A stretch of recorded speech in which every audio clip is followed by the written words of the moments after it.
Good, happy Thursday morning, March 5th, 2020. I'm Riley King, and welcome to this Thursday morning edition of the Riley King Newscast, right here on the Riley King Network. We have a lot of news to get to this Thursday morning, so let's begin.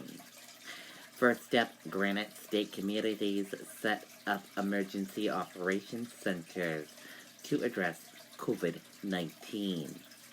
State continues to test as federal funding bill passes U.S. House. Let's take a listen to that video from WMUR News 9.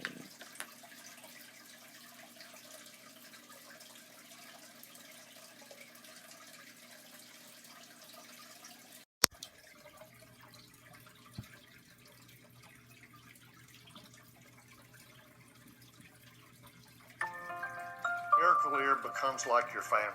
Dr. Tate tested me, and he put those sample ones in, and we walked out on the front porch, and I could hear the birds, something I couldn't hear for a long time. Representatives from Manchester Schools, Fire Department, Airport, Catholic Medical Center, the Elliott, and American Medical Response met today in the Emergency Operations Room at the Central Fire Station. We're opening up the EOC to kind of, gather information, start the planning process. Part of that is staying up to date with information from the state and federal governments. They say communication will be key in staying on top of preparedness and handling any potential cases that may arise here. Our police department, fire department, health department, for years have been preparing for emergency situations. So this is something that they're very used to doing. Other communities are doing the same. In Grafton County, where 2 men have tested positive for the virus, plans are underway. We don't have an outbreak in our region at this particular time, and we are making sure that if that does occur, that we are ready to respond to that. Officials met in Lebanon today in response to the positive cases. One is an employee of Dartmouth-Hitchcock Medical Center who recently traveled to Italy. He was instructed by the state to self-isolate before he was tested, but didn't. We know that this employee did not have contact with patients during a time in which we thought that this individual would have been infectious. The second person who tested positive came in contact with the original person. Both are now isolated at this time. Hospital officials say if you think you are showing symptoms of the virus, to call your doctor first, and if needed, a test will be done with help from the state.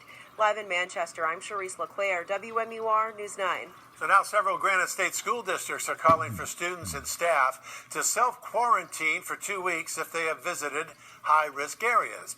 In Hooksett, Merrimack, and the Exeter districts, that includes anyone who has recently traveled to Italy, Iran, South Korea, or China. In Bedford, it applies to those who may have been in Italy. We have asked our faculty and staff to be very flexible with these students, and so many of our students have access to curriculum via Google Classroom, and the teachers will also be flexible if there's any work that needs to be made up upon their return. And the Bedford School District says this impacts 2 to 3 faculty members and several students who traveled to Italy over the school vacation week. Looking for information about coronavirus? Well, head over to WMUR.com or our free mobile app. There you will find our resource page that can educate you about COVID-19. And we do have some breaking news tonight in Warner. A large police... Okay, and there you go on that video and that report.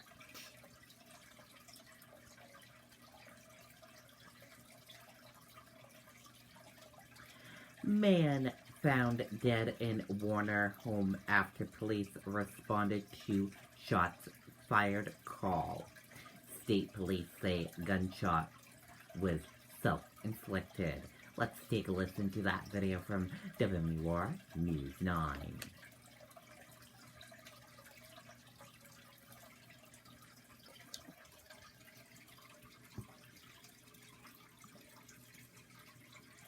At Beltate's, customers will find everything they need for a building project. The brand names you trust to perform. And with a fleet of over 50 delivery vehicles, we deliver when and where our customers need them. Beltate's Building Products. 9 locations throughout New Hampshire and Massachusetts. And we do have some breaking news tonight in Warner. A large police presence outside a home on Parade Ground Cemetery Road. Well, that connects Route 103 and West Joppa Road. At this point, we're not allowed close to the home, and police are not saying why they are there. We do have a crew in Warner now, and we will bring you the updates as soon as we get them. Okay, and there you go on that video and that report.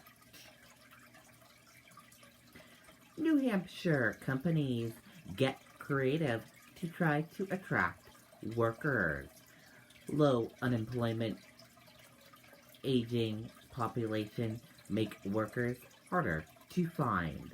Let's take a listen to that video from WR News 9, Jennifer Crompton.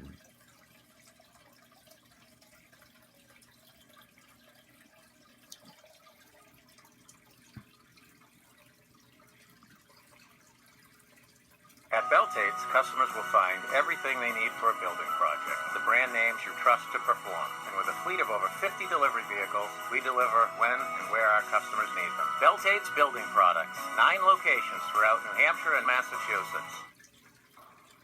Home Depot hopes to hire 600 associates here in the next few weeks.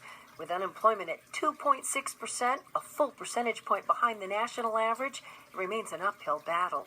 We have incentives. Obviously, a big one for us is tuition reimbursement for associates that come in, which is a great one. According to New Hampshire Employment Security, just under 20,000 Granite Staters are unemployed compared to 26,000 posted openings. The healthcare industry, with more than 4,600 itself, challenged because it's growing while we're a state that's graying. Retail, transportation and warehousing, manufacturing and science and tech services follow. Food service and accommodations right up there. Jay McSherry owns 10 different restaurants and 3 inns around Portsmouth. First off, right away, pay has gone up. His approach, promote from within and be worker-centric. For us, it's about creating a good work environment. The Dead River Fuel Company employs 200 in New Hampshire. Finding drivers and heating service techs such a challenge, it launched a training institute. We found it's appealing to people that are just coming out of school because they know that they will be getting some advanced training that will help them develop the skill more quickly. Brian Gottlob at Employment Security points to initiatives and sector partnerships like those between schools and industry and between business as key. We're live in Portsmouth. Jennifer Crompton, WMUR News 9. Okay, and there you go on that video and that report. Manchester facility provides next step for woman released from prison. Former inmates often have few resources once released. Let's take a listen to that video from WMUR News 9, Amy Cavino.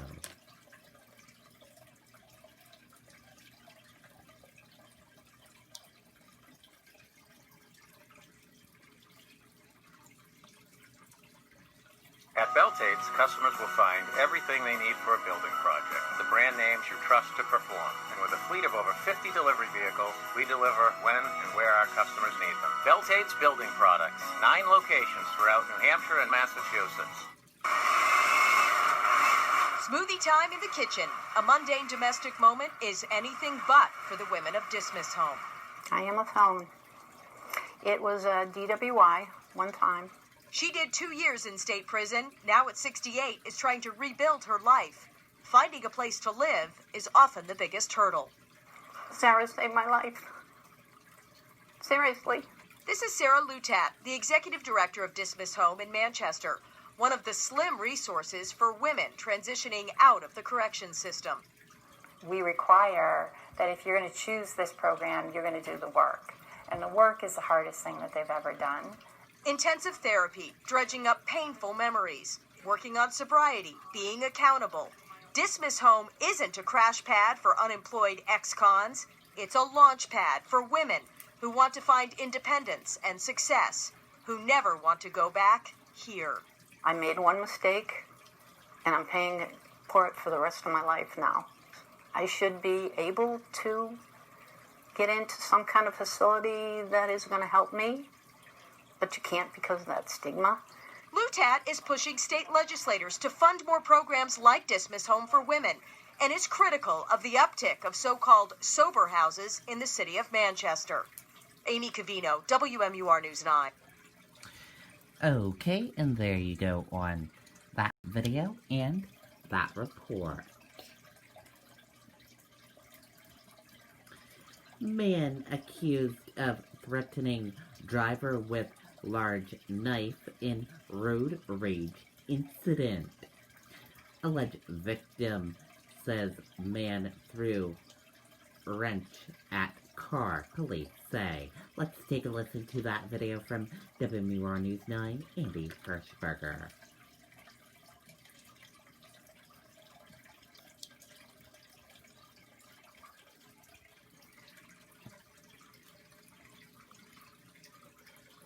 At Beltates, customers will find everything they need for a building project. The brand names you trust to perform. And with a fleet of over 50 delivery vehicles, we deliver when and where our customers need them. Beltates Building Products. 9 locations throughout New Hampshire and Massachusetts.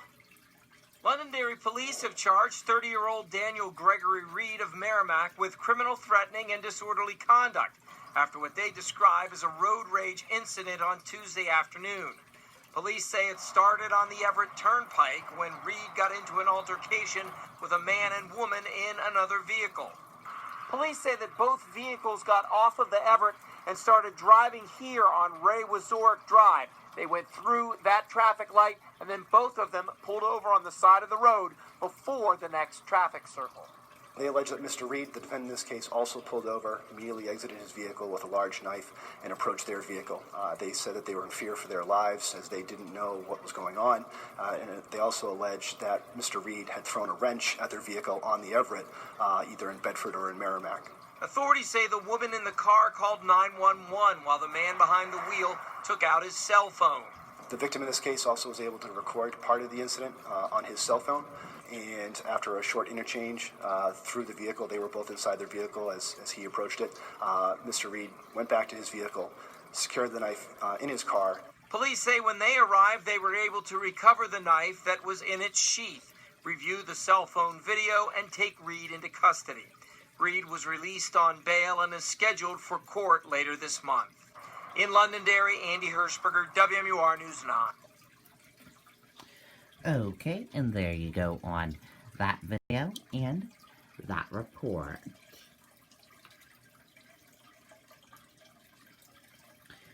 Dow set to drop more than 300 points at the open following Wednesday's surge. U.S. stock futures were lower Thursday morning following a massive rally in the previous session. Passenger tries to open plane door mid-flight, witnesses. Let's take a listen to that video from ABC News.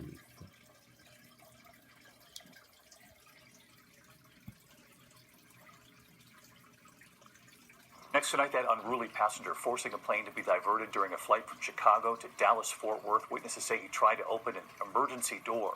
Here's Gio Benitez. Tonight, passengers capturing the moment a man is dragged off a plane after trying to open the emergency exit door mid-flight. When he started coming at the door, crazy eyes.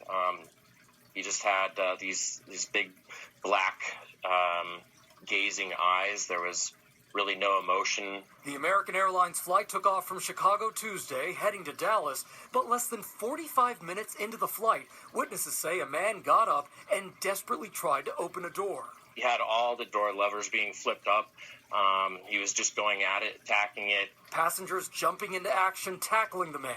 I got him to the ground, pinned him. A couple of other gentlemen got on back of me and helped pin him down. Tying him up and holding him down as the flight was diverted to St. Louis. No one was hurt. The man was ultimately released. And David, aviation experts say opening a door or emergency hatch in flight is impossible. The cabin pressure just won't allow it. David? All right, Gio, thank you. Hi, everyone. Okay, and there you go on that video and that report. And That does it for this morning edition of the Riley King Newscast, right here on the Riley King Network. I hope you all have a great rest of your day, and I'll see you back here later on today for another newscast. They'll have a news report coming up in a little bit. Goodbye, everyone.